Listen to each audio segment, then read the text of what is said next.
Hi, my name is Jordan Gaditis.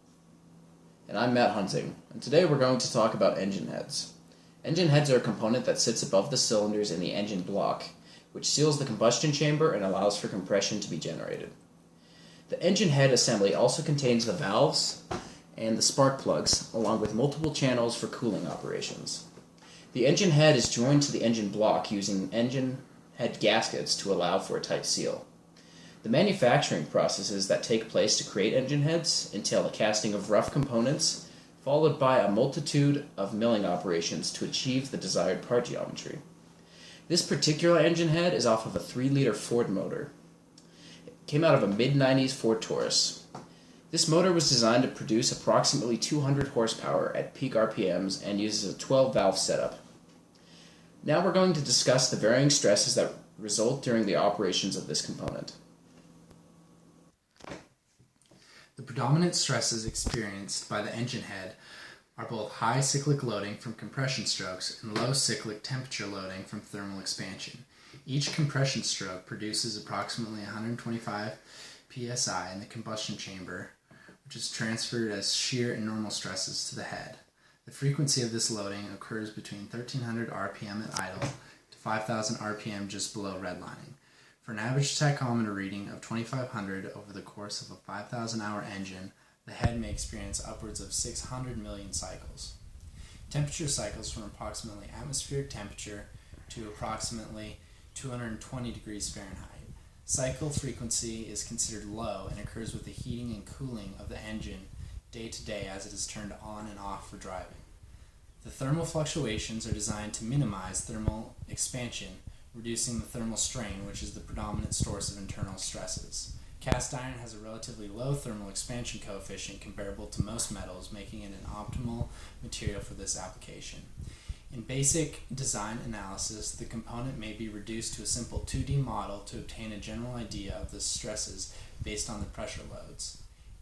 In industry, 3D finite element analysis is used to more accurately provide a picture of the stresses which affect loading because of the component expanding in all directions.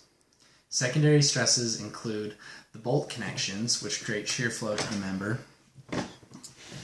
the vibrations due to the terrain the car is traveling over, and spring forces from the intake and exhaust valves moving up and down.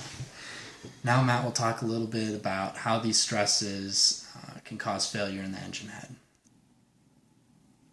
The cylinder head is a crucial part of all combustion engines, and cylinder head cracking can result in catastrophic damage to the engine.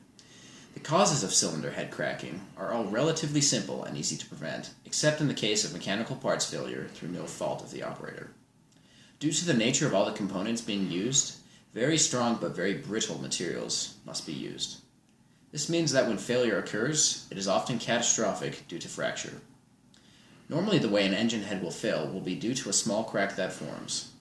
The crack propagates, causing a loss of compression. Head cracking may result if parts have not been installed properly. It is important for all the bolts to be torqued properly and in the right manner.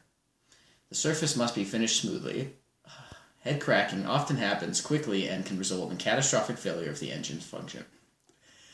Similar materials are often used between components due to the fact that they will expand at an equal rate due to the component having a comparable thermal expansion coefficients. If components are mismatched in design or during repairs consisting of materials with varying thermal expansion coefficients, failure will most likely occur. One example being the use of an aluminum head instead of a cast iron head on a cast iron engine block. This often results in varying rates of expansion and ultimately failure, unless accounted for in the design. Although it is uncommon for the same engine to have models consisting of both aluminum and iron, it does happen, as in the case of the 5.3-liter Chevy motor. In this particular case, as can be seen here and here,